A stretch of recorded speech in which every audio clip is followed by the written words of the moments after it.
স্বৈরাচারী সরকার যেটা আগের বার ছিল, স্বৈরাচারী সরকারের পতন ঘটাইছি বাসভবন ঘেরাও করে, আর শিক্ষা ভবন, এটা তো কোনো ব্যাপারই না, এটা কোনো ব্যাপারই না। খুব শীঘ্রই আজকে অতি সমন্বয়করা আমাদের দাবিটা দেখুক, যদি আমাদের দাবি মেনে না নেয় খুব শীঘ্রই আমরা লং মার্চ টু শিক্ষা বোর্ড ডাক দিব, কালকে দিব আমরা। আজকে আমাদের সিদ্ধান্তটা পর্যালোচনা করা হোক, যদি আজকের ভিতর যদি কোনো সিদ্ধান্ত না নেওয়া হয় তাহলে আমরা কালকেই সিদ্ধান্ত নেবো যে লং মার্চ টু ঢাকা কর্মসূচিটা কখন গ্রহণ করবো। কালকে সিদ্ধান্ত নেবো আমরা সবাই মিলে, কালকে সিদ্ধান্ত নেবো যদি আমাদের দাবিটা মানা না হয়। লং মার্চ টু ঢাকা যে কর্মসূচি, লং মার্চ টু ঢাকা শিক্ষা বোর্ড যে কর্মসূচিটা, এটা অলরেডি ঘোষণা হয়ে গেছে। কালকে সকাল 9টায় আমরা শিক্ষা বোর্ডে যাব। এখন যেহেতু দেশটা কিছুদিন আগেই স্বাধীন হয়েছে, এখন আমাদের সম্পূর্ণ ক্ষমতাটা হচ্ছে সমন্বয়কদের সাথে। আমরা কালকে রাতে সমন্বয়কদের সাথে বসছি, সমন্বয়করা আমাদের বিষয়টা দেখতেছে। যদি আজকে রাতের মধ্যে যদি আমাদের কোনো সিদ্ধান্ত না দেয়, আমরা কালকেই সকাল 9টায় লং মার্চ টু শিক্ষা বোর্ড করবো।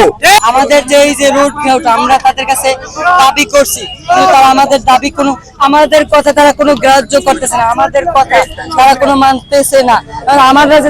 আমরা যে তাদেরকে এত কথা বললাম, তারা আমাদের কোনো ফিডব্যাক দিতেছে না।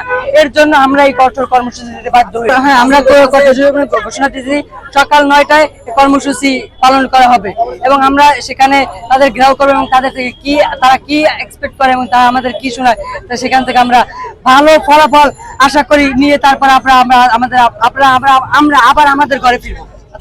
বাকি যে বোর্ডগুলো আছে তাদের সাথে আমাদের সমন্বয় আছে, আলোচনা চলতেছে, এবং তারাও আপনারা দেখবেন যে সবাই এই যে পরীক্ষা দিতে চাইতেছে না।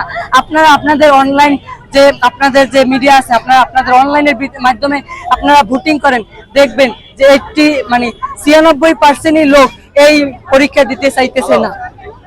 মূলত আমরা এখানে যে দাবি নিয়ে এসেছি, সেই দাবিটা হচ্ছে গিয়ে যে এইচএসসি পরীক্ষা আমাদেরকে 2024 হচ্ছে পরীক্ষা, আমাদেরকে পরীক্ষা 2 মাসের পরীক্ষা নেওয়া হচ্ছে 6 মাসে, যেটা আমরা দিতে পারছি না। কারণ এখানে 6 মাসে পরীক্ষা দিলে সেশন জট হবে, তারপরে আপনার বিভিন্ন যারা বিদেশে আইএলটিএস করবে তাদেরও সমস্যা হবে, বিভিন্ন প্রকার সমস্যা হবে।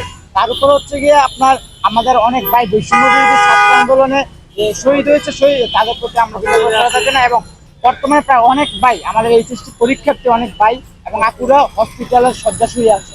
আমরা তাদেরকে রেখে কিভাবে পরীক্ষা দিব, এই জন্য আমরা এখানে এসেছি, যাতে করে আমাদেরকে সাবজেক্ট ম্যাপিং এর মাধ্যমে পরীক্ষার যে রেজাল্ট, ওই রেজাল্টটা মূল্যায়ন করা হয়।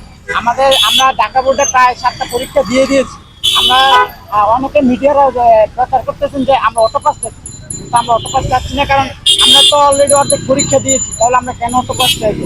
আমরা চাচ্ছি যে আমাদের যে পরীক্ষাগুলো নেওয়া হয়েছে এবং যে বোর্ডে পরীক্ষা নেওয়া হয়নি, সেই বোর্ডের ভিতরে বাংলা, ইংরেজি এবং আইসিটি এই 3টে পরীক্ষা নেওয়া হোক, এবং এইটা আগামী 15 তারিখের ভিতরে নেওয়া হোক, এবং নিয়ে আমাদেরকে সেপ্টেম্বরের 20 তারিখের ভিতরে আমাদের রেজাল্ট প্রকাশ করা হোক।